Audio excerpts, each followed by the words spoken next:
សុយយកលៀបដល់កូនចៅនៅក្នុងថ្ងៃសែនឆេងមេង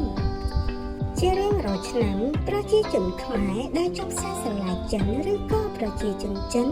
គ្រប់គ្នាតែងតែប្រញាប់ប្រញាល់ក្នុងការធ្វើដំណើរទៅកាន់ស្រុកកំណើតដើម្បីសែនភ្នូរដូនតាដែលបានចែកឋានទៅកាន់បរិលោកជាយូរលង់ណាស់មកហើយទន្ទឹមនឹងនោះដើម្បីកុំឲ្យមានរឿងមិនល្អកើតឡើងក្នុងថ្ងៃឆេងមេង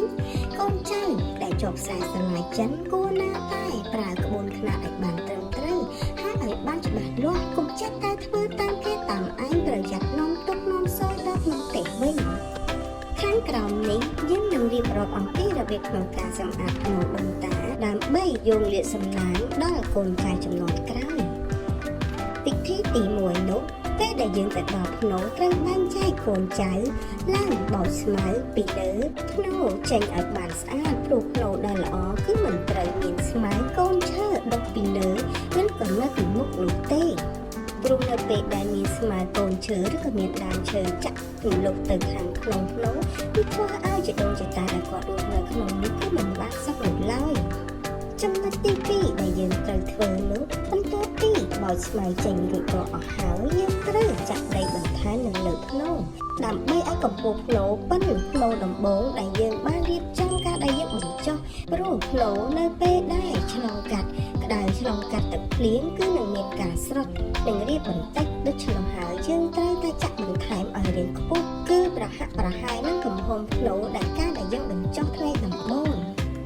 មិនត្រូវចាក់ឲ្យខ្ពស់ឬក៏ខ្លាំងច្រើនពេកនោះទេជាពិសេសគឺមិនត្រូវឲ្យហៀទៅភ្នូរអ្នកដទៃផងដែរព្រោះនៅពេលដែលយើងចាក់ដីហួសប្រមាណពេកវានឹងធ្វើឲ្យមានបញ្ហាឆ្លុះប្រកែកទឹកតែងគ្នាក្នុងថ្ងៃឆេងមេងមិនថាអ្នកទៅសែនភ្នូរឬក៏ជីដូនជីតាដែលរស់នៅក្នុងភ្នូរនោះក៏ដោយចំណុចទី3ចាក់ដីហើយអ្នកត្រូវតែយកទឹកចំនួន3ផ្ទើបាចទៅលើភ្នូរជាការស្រេចការបាចទឹកឬក៏ចាក់ទឹកគឺធ្វើឲ្យភ្នូរត្រជាក់និងផ្ដល់នូវសំណើមដល់ភ្នូរយើងមកដឹងអំពីរបៀបប្រក់ភ្នូរបែបហងស៊ុយវិញម្ដងរបៀបទី1ដែលយើងគួរធ្វើអ្នកត្រូវតែអុជធូបឲ្យបានគ្រប់គ្នាហើយកូនចៅត្រូវយកกระดาษទៅប្រក់ភ្នូរម្ដងម្នាក់បន្តិចម្នាក់បន្តិចទៅប្រក់ដោយអ្នកមានទម្ងន់ស្រាលស្រាលឡើងនៅខាងលើមនុស្សចាស់និងអ្នកមានទម្ងន់ធ្ងន់ទៅនៅខាងក្រោមហើយការប្រាក់ភ្នូរនេះបើសិនជាភ្នូរនឹងតូចយើងគួរណាតែប្រាក់ឲ្យចិត្តការប្រាក់ភ្នូរនេះគឺប្រៀបដូចជាយើងសាងសង់ផ្ទះឲ្យជីដូនជីតារបស់យើងថ្មីអញ្ចឹងដែរចំណុចទី2ពេលដែលយើងកំពុងតែប្រាក់ភ្នូរគឺប្រៀបដូចជាយើងសាកថាមពល DNA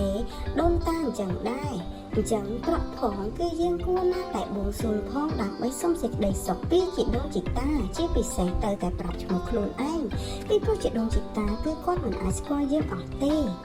ចំណុចទី3ពេលប្រក់ហើយត្រូវតែលាងដៃឲ្យស្អាតទឹកអង្គុយនៅមុខផ្លាកព្រលឹងឬក៏មុខភ្នូរឈ្មោះជីដូនជីតាហើយបិទភ្នែកបួងសួង